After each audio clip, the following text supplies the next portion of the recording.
Did you know that very few historians dispute Jesus was a real historical figure who lived in the first century?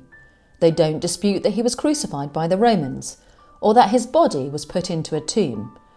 And importantly, they don't dispute that 3 days later, that tomb was empty. So if Jesus really lived, really died, and was really put into a tomb, the question is, what happened to his body? Maybe you think that believing Jesus rose from the dead is up there with believing in unicorns or fairies or UFOs. That's fair enough, but have you ever really given it any thought? A body disappearing is weird. What possible explanations could there be? Well, we're going to take a few minutes to look at 5 possible theories. Theory 1. Jesus wasn't really dead. Maybe he came round, got out of the tomb and pretended he came back to life. Jesus was badly beaten and nailed to a cross by Roman soldiers.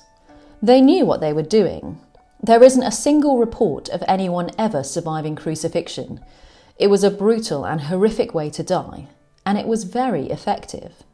Before the soldiers took Jesus down from the cross, they checked he was dead, not by taking his pulse, but by piercing his side with a spear. The Roman soldiers definitely thought he was dead, as did the friends who wrapped his body and put him in the tomb. If he was just unconscious, why would they have sealed him inside a tomb? And let's say Jesus had survived all he went through and was still alive at this point, and then he revived inside the tomb. How did someone battered and bruised with a hole from a spear in his side roll back a 2-ton stone which was put in front of his tomb and sneak past the soldiers guarding him? Theory number 2. Grave robbers stole his body. Grave robbers were a problem in first century Israel, so much so that the punishment was death if you were caught. So maybe Jesus' body was stolen by grave robbers. But why? Grave robbers broke into tombs to steal the valuable things people were buried with. The only valuable thing in Jesus' tomb was the linen he was wrapped in, and that was left behind.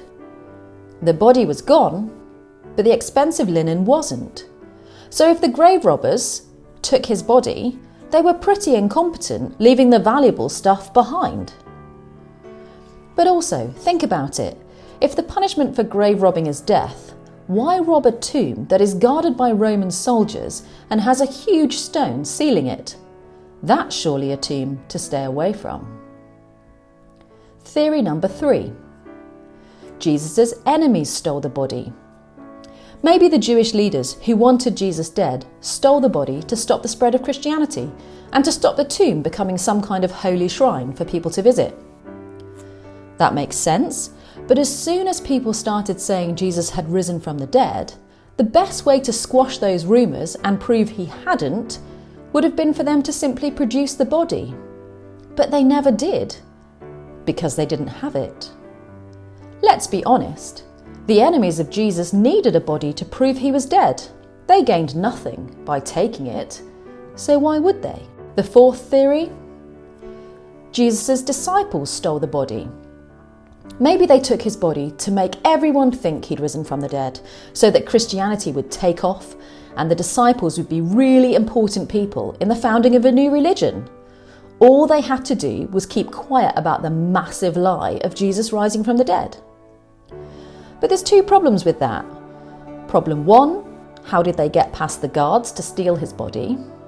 And problem 2, for those original disciples living in first century times, saying you believed Jesus rose from the dead and that you were a Christian didn't bring any fame. In fact, it would lead to persecution and even death. An early non-Christian historian wrote that many of Jesus' original disciples were killed for their beliefs, and one of the central beliefs was that Jesus rose from the dead. Why would you maintain something you knew was a lie if it meant you were going to be killed? Not a single one of the original disciples there at the time Jesus rose ever changed their story. Many of them faced gruesome and horrible deaths just because they were Christians, but that didn't stop them proclaiming that Jesus rose from the dead. Were they all just telling a massive lie? Well, surely someone would have cracked and said it wasn't true. if it wasn't true? So let's recap. What happened to Jesus' body? Maybe he wasn't dead and he revived and got up and walked away. Very unlikely. Maybe grave robbers stole his body but left the expensive linen behind. Very incompetent. Maybe Jesus' enemies took his body. Very inconvenient. They needed a body to prove he didn't rise. Maybe Jesus' disciples stole his body and lied about him rising from the dead. Very costly, with many of them dying for that. So what happened to Jesus' body? Well, there's one possibility left. Here's the fifth theory. Jesus rose from the dead. If he was dead, if his body wasn't stolen, he must have come back to life, just like he always said he would. However unbelievable it may seem, the evidence points to Jesus rising again. And if he did rise from the dead, that makes Jesus the most amazing, powerful, and important person who ever lived, which means we need to get to know him and listen to him and trust what he said. So why not investigate Jesus for yourself?